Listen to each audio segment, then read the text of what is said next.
made him ask permission to speak at dinner, biggest mistake of my life. Hello, Reddit. My name is Emily, and I'm 31 years old. I've been reading posts on here for years, but I never thought I'd be one of the people writing one. Yet here I am, spilling my heart out to strangers because I have no one else to turn to. I feel like I've destroyed my life with my own hands, and the worst part is that I didn't even realize I was doing it until it was too late. I don't know where to begin, but I guess the simplest way to put it is this. I ruined my marriage. Not just a little, not in the way that can be patched up with apologies or couples counseling. I mean, I tore it apart so thoroughly that I don't even know if there's anything left of it. And I don't know if I'll ever forgive myself for what I did to my husband, Mark. Mark and I have been married for 6 years, and for most of that time, I thought we had the kind of relationship people envied. Mark is the kind of man you'd call a nice guy. He's quiet, patient, and gentle.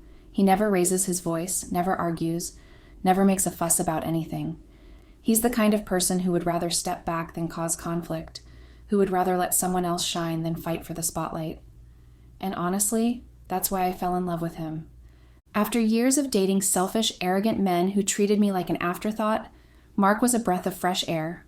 He made me feel safe, cared for, and valued in a way no one else ever had. He wasn't flashy or particularly exciting, but he was steady and dependable, and at the time, that was exactly what I needed. I told myself I would never take him for granted, but somewhere along the way, I forgot that promise. You see, Mark's quiet nature made it easy, too easy, for me to take control of our relationship. At first, it was little things, like deciding where we'd go on date nights or what color to paint the walls in our house. He never seemed to mind, so I kept taking the lead. And the more I did, the more I started to expect it. Over time, I started to see his patience as passivity, his kindness as weakness. I told myself it was just our dynamic, that I was the outgoing, strong-willed one, and he was the calm, agreeable one. And honestly, I liked it that way. I liked feeling like I was the one in charge, like I was the one holding everything together. What I didn't realize was that I was slowly chipping away at Mark's confidence. I thought I was just being playful when I teased him about being too quiet or too soft. But looking back, I can see how those comments must have hurt him. I thought I was being funny when I interrupted him during conversations or cut him off when he was trying to share his thoughts. It was all a joke to me, but for Mark, it was something else entirely. And then there was the rule. God, I cringe just thinking about it now. It started as a stupid joke during a dinner party with friends. Mark was trying to tell a story, but I kept cutting in and adding my own commentary. One of our friends laughed and said, "Does Mark even get to talk at dinner, or is it just the Emily show?" Everyone laughed, including Mark, and in the moment, I thought it was hilarious. So I turned it into a game. Mark had to ask permission to speak at the table. At first, it was just a silly one-time thing, but then I kept it going, even when it was just the two of us at home. "Do you want to say something?" I'd tease, smirking at him. "Okay, you have the floor." He played along, at least I thought he was playing along. He'd raise his hand or ask if he could speak, and I'd laugh and tell him how adorable he was. I thought it was harmless fun. I thought it was part of the dynamic we had. But now, I see it for what it really was, controlling, demeaning, and downright cruel. The thing is, Mark never said anything. He never pushed back or told me to stop, and I took his silence as approval. I convinced myself that he was okay with it, that he didn't mind me being the loud, bossy one in our relationship. I never stopped to think about how it made him feel because I was too busy enjoying the control. And while I was busy tearing him down, I was also building something else, something I never should have let happen. I started an affair. I know it sounds ridiculous, but at the time, I didn't even think of it as cheating. It started so small, just flirty texts with a colleague, a few coffee breaks that lasted a little too long, but it snowballed, and before I knew it, I was sneaking around, lying to Mark, and doing things I swore I'd never do. I thought I was so clever, so untouchable. I thought Mark would never find out. But the thing about quiet people is that they notice everything, and Mark was paying attention. He knew what was going on long before I realized it, and he waited. He waited until the perfect moment to confront me. And that moment, it came at a family dinner, one I had planned to show off just how perfect we were as a couple. It was supposed to be my shining moment, a way to prove to everyone that I had everything under control, Instead, it was the moment my entire life fell apart. I'm writing this now because I need to get it off my chest. I need to tell someone, anyone, what I did and how I destroyed the one good thing in my life. I thought I was in control, but I was wrong. I thought I could have it all, but I couldn't. And now I'm left with nothing but regret. When I first met Mark, I thought I had finally found what I'd been searching for.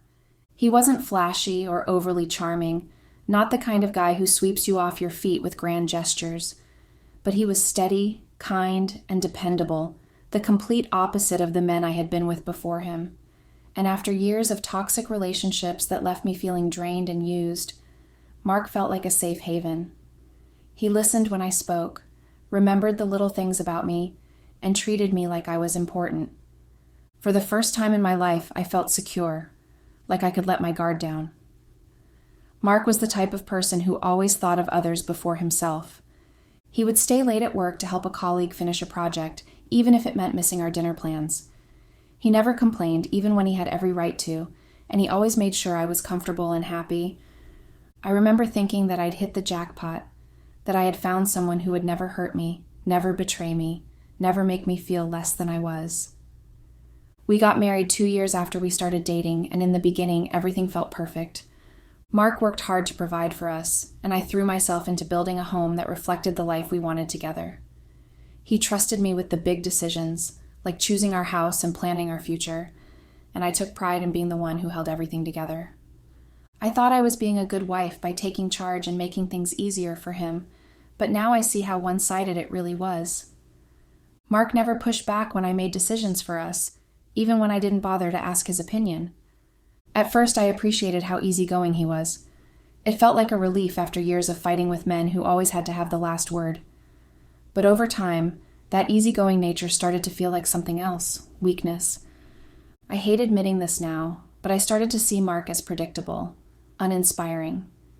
He never challenged me, never argued, never made me feel like I had to earn his respect.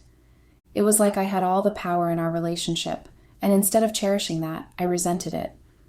I told myself that this was just how we worked, that he was the quiet one, and I was the loud, assertive one. But the truth is, I took advantage of him. I leaned into my role as the one in control, and I stopped seeing him as an equal partner. I didn't realize how much damage I was doing by treating him like he didn't have a voice. It started with a dinner party. We had invited a few friends over for drinks and a meal, just a casual evening to catch up and unwind. Mark, as always, was the perfect host, making sure everyone had a drink in hand and helping me plate the food. He was in the middle of telling a story about something that had happened at work, a rare moment when he actually spoke up in a group setting, when I interrupted him.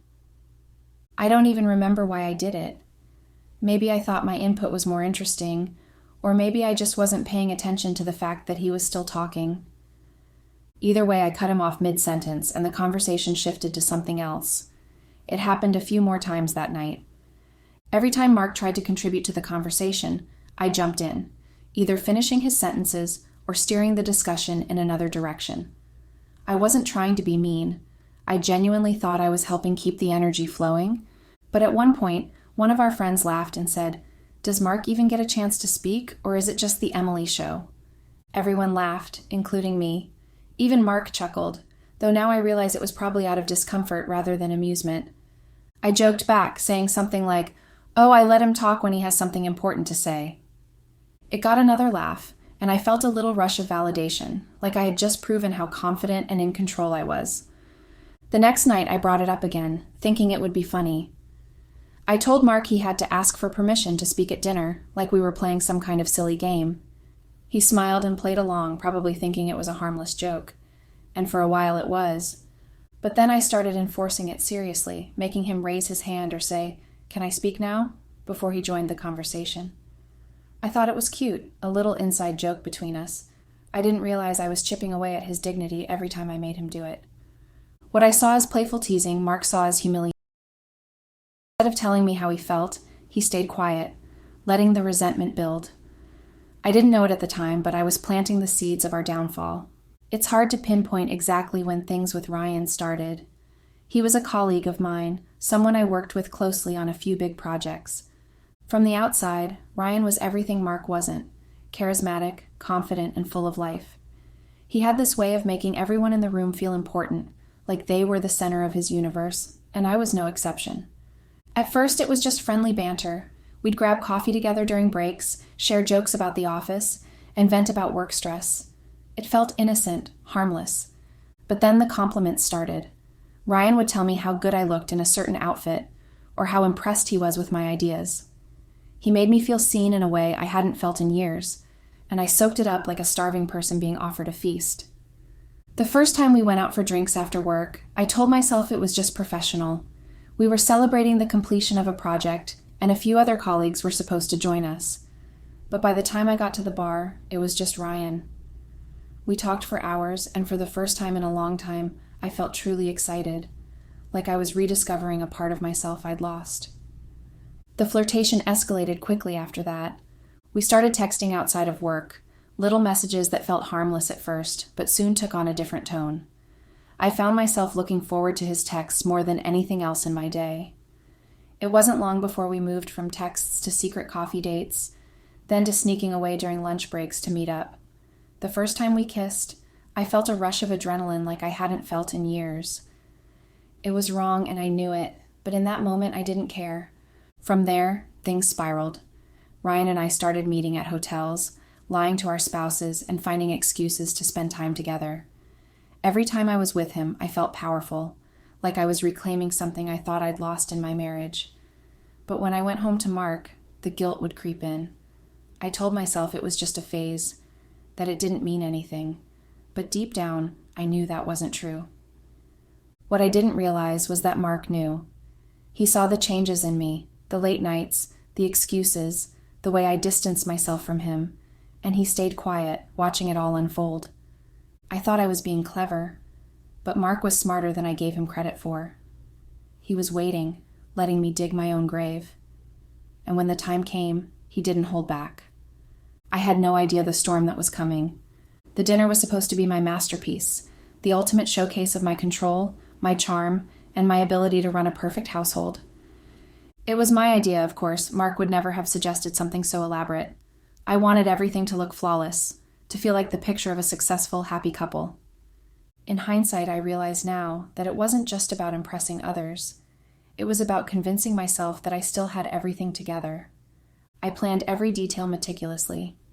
The menu was carefully chosen to strike the perfect balance between sophistication and comfort. The table was set with our best dishes, candles flickered warmly, and fresh flowers added just the right touch of elegance. I even picked out a new dress for the occasion, something understated but flattering, because appearances mattered. I needed everyone to see me as the composed, confident woman I pretended to be. Mark, as usual, stayed quiet throughout the preparation. He helped where I asked, moving chairs, setting glasses, and running errands, but he didn't say much. I assumed he was just his usual quiet self. He'd been distant lately, but I thought it was nothing more than work stress or one of his moods. I didn't stop to think it could be something deeper. I certainly didn't imagine he was carefully biding his time, waiting for the moment to upend everything I thought I knew. The guests arrived one by one. First came Mark's parents, polite and reserved as always, followed by a few close friends I'd invited to round out the table. Everyone settled in easily, chatting and complimenting the setup. I felt a sense of pride as I moved around the room, pouring drinks and laughing at the right moments. Everything was going exactly as I'd planned. I was the perfect hostess, the glue holding everything together. As the meal began, I made sure to keep the conversation lively. I steered it with practiced ease, jumping in when things lagged and making sure everyone felt included. Mark, as usual, stayed mostly silent, only speaking when someone asked him a direct question. I noticed his mom watching him a few times, her expression a little too thoughtful, but I brushed it off. If she thought Mark was too quiet, that was her problem. I liked the dynamic we had. I liked being the center of attention. About halfway through the meal, I decided it was time to bring up the game Mark and I had been playing, the rule where he had to ask for permission to speak at dinner. In my mind, it was a harmless, playful joke, something that showed off our fun and quirky relationship. I thought it would make everyone laugh and add to the lighthearted atmosphere I was cultivating. I asked Mark if he had anything he'd like to share, the way I always did when I wanted to highlight the game. He hesitated for a moment, which was unusual, but then he complied. He asked if he could speak, following the rule I had imposed, and I allowed it, making a playful comment about how obedient he was. The table laughed, just as I'd hoped. Mark answered a question about work, and I smiled, thinking I'd nailed the moment. The rest of the dinner passed smoothly, or so I thought. Mark stayed quiet, as he always did, and I took that as him letting me take the lead. I didn't notice the way his hands stayed clenched in his lap, or the way his eyes avoided mine. I was too caught up in my own performance, too busy soaking in the compliments on the food and the setup, to see the tension brewing under the surface. As dessert was served, I decided it was time for my big moment. I stood up, raising my glass to make a toast. I thanked everyone for coming, for sharing the evening with us, and I made sure to highlight Mark, calling him my wonderful husband and praising his support. It was all part of the act, a way to reinforce the image of a perfect partnership that I was trying so desperately to maintain. I sat back down, basking in the warmth of polite smiles and raised glasses, thinking the night was wrapping up perfectly. But then Mark spoke up, clearing his throat in a way that immediately silenced the table.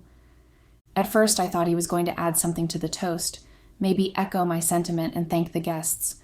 Instead, he began to speak in a tone I didn't recognize, calm, steady, but with a weight that sent a chill through me. He started by thanking me for organizing the dinner, acknowledging the effort I'd put into making everything perfect. I felt a flicker of pride at his words, but it didn't last. There was something off about the way he said it, a sharpness beneath the calm that I couldn't quite place.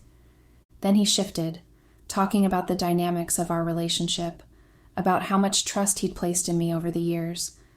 At first, I didn't understand where he was going. I thought maybe he was building up to some kind of heartfelt moment, but then the mood shifted entirely. He began to talk about things that didn't make sense, about messages he'd seen, about patterns he'd noticed, about inconsistencies in my stories. Slowly, piece by piece, the realization dawned on me. He was talking about my affair. My heart started pounding as I realized what was happening, but I couldn't say a word. He laid it all out, calmly and methodically, in front of everyone. He described the texts I thought I'd deleted, the hotel receipts I thought I'd hidden, the excuses I'd made to cover my tracks. He didn't raise his voice, didn't get emotional. He simply presented the facts, one by one, in a way that left no room for denial. I felt the world closing in around me as he spoke, the walls of my carefully constructed life crumbling with every word. I couldn't look at him, couldn't look at anyone at the table. My chest felt tight, my hands trembled in my lap, and my mind raced, searching for a way to salvage the situation. But there was nothing I could do. He had all the proof, and he wasn't holding back. When he was finished, the silence was deafening. No one said a word.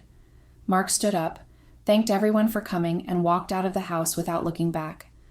I sat there, frozen, as the weight of what had just happened settled over me. The perfect evening I had planned, the image I had worked so hard to maintain, it was all gone, shattered in an instant. The room stayed quiet for a long time.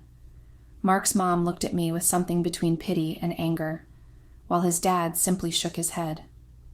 One by one, the guests began to leave, their eyes avoiding mine as they gathered their things. I stayed seated, unable to move, as the reality of what I'd done finally hit me. I thought I was in control, but I was wrong. I thought I could hide the truth forever, but I couldn't. Mark had been paying attention all along, and now I had nothing left but regret. I thought the dinner was going perfectly. Everyone seemed to be enjoying themselves. The food had turned out exactly as I'd planned, and I was playing the role of the perfect hostess with ease.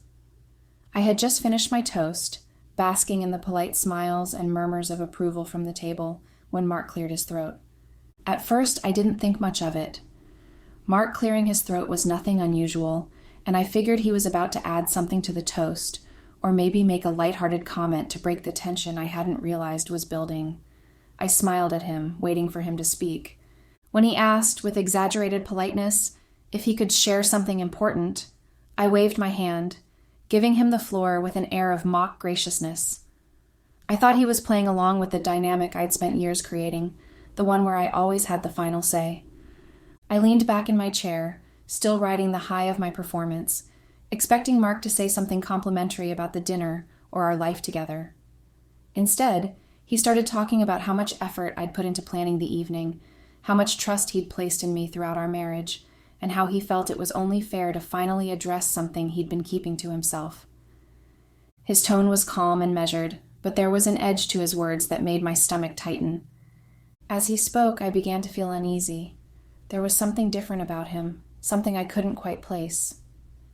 He wasn't nervous like he usually was when speaking in front of others. Instead, he was confident, almost deliberate, like he had rehearsed what he was about to say. That was when the realization started to creep in. This wasn't going to be a compliment. Mark continued, his voice steady but carrying a weight that silenced the entire table. He started recounting how, a few weeks ago, he had noticed something unusual on my phone, a message from Ryan that I hadn't bothered to delete. I froze as he described how he hadn't said anything at the time, choosing instead to watch and wait. He'd gone through my messages, piecing together the truth bit by bit. Every text I thought I'd hidden, every excuse I'd made, every carefully constructed lie, it was all laid bare as he spoke. He had seen everything. I felt the blood drain from my face as he moved on to the hotel receipts. He explained how he'd found them tucked away in a folder on my laptop, evidence of meetings I had sworn were work-related. Then came the photos, ones I thought I'd deleted long ago. He had them too, and he described them in just enough detail to make it clear to everyone at the table exactly what they were. The room was silent except for Mark's voice, and I could feel everyone's eyes on me. My chest tightened with every word, and I couldn't look at him. I couldn't look at anyone. I stared at my hands in my lap, willing the floor to open up and swallow me whole. He wasn't yelling, wasn't angry. He was calm, clinical, like he was presenting evidence in a courtroom, and that made it so much worse. There was no room for denial, no way to brush this off as a misunderstanding. He had every piece of the puzzle, and he was putting it together in front of everyone. By the time he finished, I couldn't breathe. My ears were ringing, and my hands were shaking so badly, I had to grip the edge of the table to steady myself. Mark looked around the table, pausing for a moment before saying that he hadn't wanted to confront me in private. He said he felt everyone deserved to know the truth, that he owed it to himself not to let me spin the story. Then, in the same calm tone, he thanked me for giving him permission to speak, stood up, and walked out of the house without looking back. For a few moments, no one moved. The weight of what had just happened hung over the room like a storm cloud. I wanted to say something to defend myself, but the words wouldn't come. My mouth felt dry, and my mind was racing, trying to come up with an explanation, an excuse, anything to make this less catastrophic than it was. Mark's parents were the first to react. His mom looked at me with a mixture of disbelief and disappointment, her lips pressed into a thin line. She didn't say a word, just shook her head and stood up to follow her son. His dad didn't look at me at all. He simply pushed back his chair and walked out after her, leaving his untouched dessert on the table. The silence that followed was suffocating.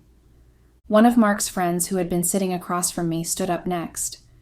He muttered something under his breath, something that sounded like disgust, and left without saying goodbye. I couldn't bring myself to stop him. I finally managed to stammer out an apology, trying to explain that it wasn't what it seemed, but the words sounded hollow even to me. One of my friends, who had always admired Mark for his quiet strength, gave me a hard look before saying that she couldn't believe I'd done this. She grabbed her things and left, her heels clicking sharply against the floor as she walked out. By the time everyone was gone, I was sitting alone at the table, staring at the wreckage of what had once been my life. The plates were still full, the wine glasses half empty, the candles burning down to their bases. Everything around me was pristine, untouched, but inside I felt like I was falling apart. The dinner that was supposed to be my triumph had turned into my ultimate humiliation, and there was no one left to blame but myself. In that moment, I realized how much I had underestimated Mark. I had spent years convincing myself that his quietness was weakness, that his patience meant he didn't notice or care about what I was doing. But he had noticed everything. He had waited, watching as I unraveled the life we had built together, and when the time came, he had exposed me with a precision I didn't think he was capable of. I sat there for hours after everyone had gone, unable to move. The house felt emptier than it ever had before, and the weight of what I'd done settled over me like a crushing tide. Mark was gone, and I knew there was no coming back from this. I had destroyed the one thing in my life that truly mattered, and now I was left with nothing but the ruins of my own choices. It's been a week since the dinner, and I can't stop replaying it in my mind. Every moment, every word Mark said, keeps circling in my head like a nightmare I can't wake up from. I've been sitting here in the house, our house, trying to make sense of everything, but all I can feel is this overwhelming emptiness. Mark is gone, and I don't even have the courage to blame him for leaving. How could I? I gave him every reason to walk away. I underestimated him. That's the part that keeps hitting me the hardest. I spent years convincing myself that Mark's quietness was a weakness, that his patience meant he didn't notice or care about the things I did. I thought he was too passive to ever stand up to me, too mild to push back against the control I wielded so easily. But I was wrong. Mark wasn't weak. He was strong in ways I never understood, strong enough to watch me unravel our marriage without saying a word, to gather every piece of evidence, and to confront me in a way that left no room for denial or deflection. I thought I had all the power, but in the end it was Mark who held the cards. And he played them in a way I never saw coming. After he left, I spent hours sitting at the dining table, staring at the mess I had created. The plates were still on the table, the food untouched, the candles burned down to nothing. The house felt cold and silent, and I realized how much of that silence had been filled by Mark's presence. It wasn't just the physical absence that hurt. It was the realization that I had destroyed the one person who had truly loved me, who had put up with my flaws and selfishness because he believed in us. And for what? A fling with Ryan? A man who couldn't even bother to care about me beyond the surface level. At the time, the affair had felt thrilling, like I was reclaiming a part of myself that had been lost in the monotony of marriage. But now, in the harsh light of reality, I can see it for what it really was. Hollow, meaningless, and selfish. Ryan never loved me. He never saw me the way Mark did. He was just as selfish as I was. And the moment things got complicated, he ran. I've tried calling Ryan since the dinner, but he hasn't answered. At first, he sent a few vague texts saying we'd figure it out and that he needed time to process everything. But now, nothing. He's ghosted me completely. I can't even be angry at him because I know this is exactly what I deserve. I used Mark, and now I'm being discarded in the same way. Mark's patience wasn't weakness. It was love. The quiet love that showed itself in 100 small ways I never appreciated. The way he always made sure my favorite coffee was stocked in the pantry. The way he'd wait up for me when I came home late. The way he'd let me have the last word in every argument because he cared more about my happiness than his own pride. I took all of that for granted.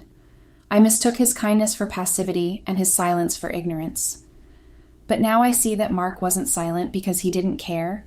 He was silent because he cared too much to destroy what we had. And I destroyed it anyway. Update. Hello, Reddit. It's been a month since the dinner, and Mark still hasn't spoken to me. He moved out the night it happened and has been staying with his parents ever since. I only know that because I heard it from a mutual friend. Mark hasn't contacted me directly. I've tried calling, texting, even showing up at his parents' house once, but he wouldn't come to the door. The silence is unbearable, but I know I have no right to demand anything from him. I've heard through the grapevine that he's consulting a divorce lawyer. The thought of it makes me feel like I'm suffocating, but again, I can't blame him. What I did was unforgivable, and Mark isn't the type to let himself be treated like a doormat forever. Still, the idea of losing him completely makes me feel like I'm unraveling. As for Ryan, he's gone, completely. After the dinner, he sent a few half-hearted texts about how he needed time and how this wasn't what he signed up for. Then he stopped responding altogether.